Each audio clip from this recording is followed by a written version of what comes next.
विष्णु पुराण कहती है, श्रीमद् वल्लभाचार्य जी वर्णन करते हैं, मेरे वल्लभ कहते हैं कि वल्लभ कुल की एकादशी करो, भले बकरी जैसे चरो पर एकादशी करो। हमारे यहाँ तो शास्त्र कहता है एकादशी का व्रत भी करो तो मुंह उतार के मत करो रे। कोई फूल अगर मुरझा जाता है तो भगवान को नहीं दिया जाता, कोई फल बेकार हो जाता है भगवान को नहीं दिया जाता। तुम्हारे व्रत वाले दिन तुम्हारा मुंह उतरा रहेगा तो भगवान उसको स्वीकार करेगा। इसलिए बकरी जैसे चरो और एकादशी करो। जेब में भर लो मूंगफली का दाना, काजू इधर, मूंगफली का दाना इधर, खिचड़ी भी बना लो, मोरधन भी बना लो, चिप्स तल लो, पापड़ तल लो, और जो पपीता सेव फल केला जो जो है सब लिया फ्रिज पे, वॉशिंग मशीन नहीं खाएगी। सुबह आधा किलो दूध की रबड़ी बना के खा ली।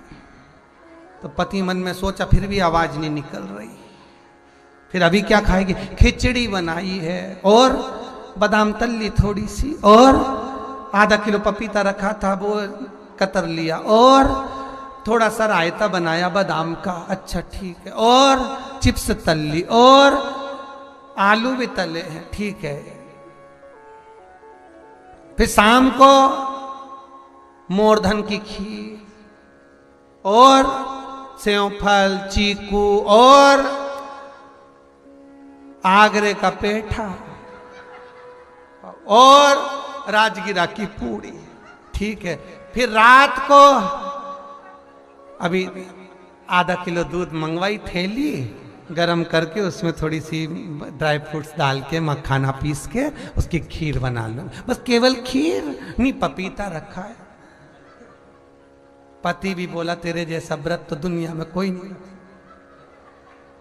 दंडवत है ऐसी एकादशी माता को जो इतनी जोरदार एकादशी करी है। फिर पूछा किसने बताई? शिवर वाला महाराज, याद रहेगा। फिर तो पति भी बोला खूब चरो एकादशी करो, कौन मना करे, प्रेम से करो। सबसे पहला नियम एकादशी व्रत का, सबसे पहला नियम है कि आप जिस दिन व्रत करो उसके एक दिन पहले भक्ति का संचार इस हृदय में कर लो। भक्ति का संचार इस हृदय में कर लीजिए। जिस दिन आप व्रत करो, जैसे एकादशी का व्रत कर रहे हो तो दशमी के दिन शाम का समय जब आवे, रात्रि जब होने लगे, शाम का समय आवे और रात्रि का आप जब भोजन ग्रहण करो तो उस भोजन में कोई ऐसा पदार्थ ग्रहण मत करिए जिस पदार्थ के कारण आपकी एकादशी बिगड़ जाए।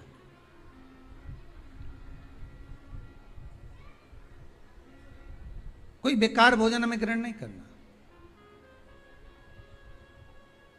श्रेष्ठ भोजन ग्रहण करिए दशमी के दिन। और एकादशी का दूसरा नियम बहुत ध्यान से सुनिएगा। जिस दिन आपकी एकादशी का व्रत हो उस दिन प्रयास करिएगा कि अपने हाथ से किसी भी वृक्ष की कोई पत्ती टूटे ना। अपने हाथ से किसी भी वृक्ष की, पौधे की, किसी भी वृक्ष की पत्ती अपने हाथ से ना टूटे। बहुत ध्यान दीजिएगा महाराज। एकादशी का ये दूसरा नियम है कि अपने हाथ से किसी पौधे की, किसी वृक्ष की, किसी डाली की कोई पत्ती टूटे ना, कोई पत्ती ना टूटे, इसका प्रयास करिए।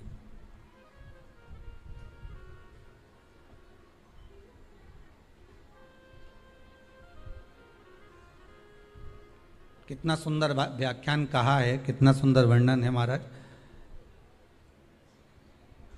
कि मात्र एकादशी का व्रत कर लेने पर, मात्र एकादशी का व्रत कर लेने पर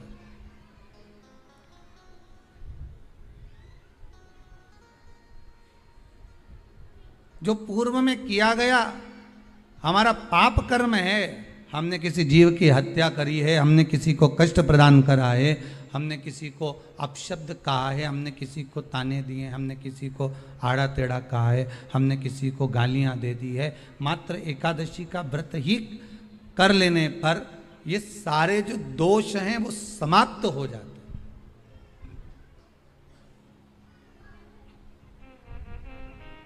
सारे दोष हमारे समाप्ति पर आ जाते हैं।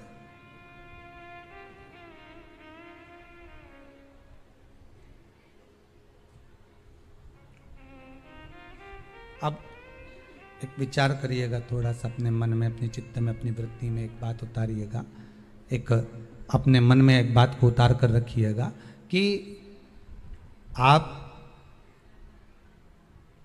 अपने पाप को, अपने पाप कर्म को जिस दिन छिन्न करने वाले हो, समाप्त करने वाले हो, अपने पाप को आप जिस दिन समाप्ति पर लेकर जा रहे हो, तो उसके एक दिन पहले आपको प्रसन्नता होना चाहिए कि नहीं होना चाहिए कि कल मेरा पाप कटने वाला है, कल मेरा पाप समाप्त होने वाला है,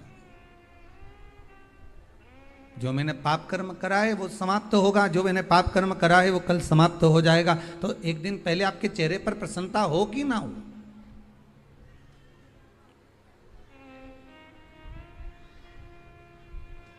और चेहरे पर वो प्रसन्नता आपके आना चाहिए कि कल मेरा एकादशी का व्रत है, आज दशमी है, कल एकादशी का व्रत है, तो कल मेरी जब एकादशी का व्रत रहेगा तो मेरा ना जाने कितना कितना पाप, कितना असत्य, कितना झूठ, कितना प्रपंच वो समाप्त हो जाएगा। इसमें मुझे प्रसन्नता हो, इसमें मुझे आनंदता हो।